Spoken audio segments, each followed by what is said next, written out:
Good morning, everyone, and welcome into Local4's 4 Things You Need to Know to Start Off Your Day. Today is Thursday, October 30th. We have a lot of news this morning. It's all related. Let's go ahead and jump into it.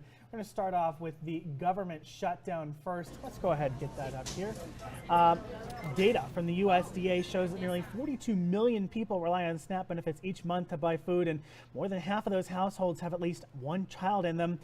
More than those millions are now piecing together plans to get by without the funding they rely on, as the government shutdown has resulted in them being paused as of yesterday.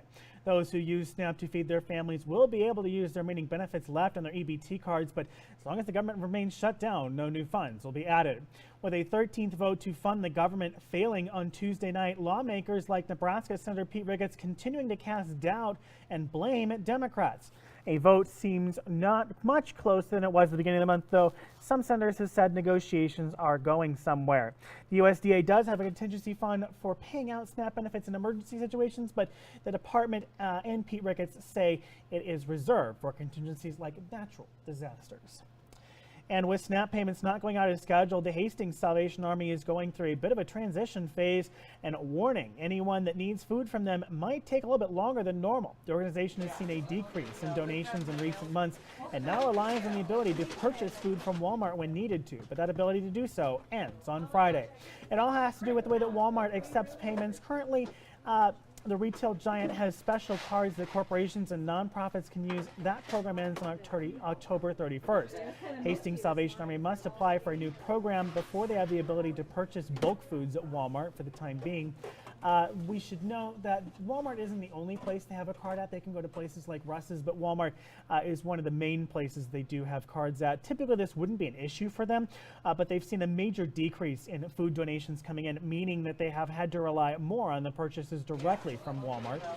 Captain Irvine of the Hastings Salvation Army added that there's no need to worry, but to just be patient with them as they go through this transition. Right now, he estimates that the organization is enough for about 15 families and could always use donations of unexpired, non-perishable food.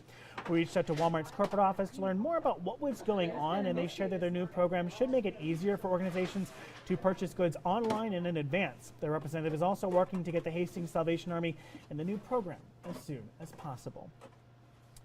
And the Associated Press says that SNAP benefits aren't the only food subsidy at risk. So is WIC, which supports women, infants, and children. They say that most states will run out of WIC funding by November 8th. This comes after $300 million was reassigned earlier this month to keep the program afloat. Officials from DHHS say for now, WIC funding is not the same on the same timeline as SNAP benefits, but didn't give any more benefit or info on if the benefit is at risk. Around 36,000 Nebraska families are supported through the program.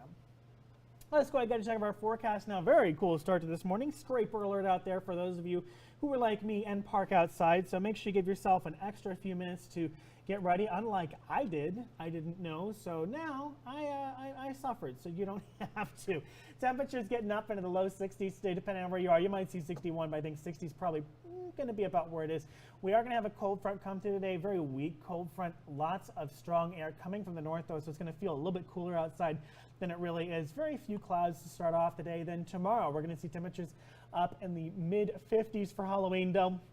The thing to note is it's going to cool off very quickly come tomorrow night, so be prepared for that. Once the sun goes down, it's going to be chilly quickly, so if you're outside, make sure that you are prepared.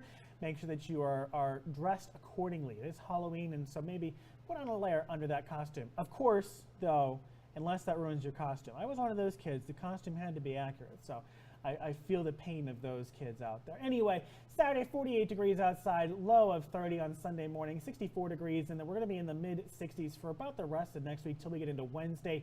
Temperatures cooling off in the high 50s, lots of sun, so we can at least be prepared. Should be a relatively nice week next week. That's going to do it for me. Thank you so much for watching Local4's 4 Things You Need to Know to Start Off Your Day. Again, today is Thursday. My name is Ian Mason. You can catch the latest news on our streaming app at 11:30, 5, 6, and 10, and on Roku. Till then, have a great one.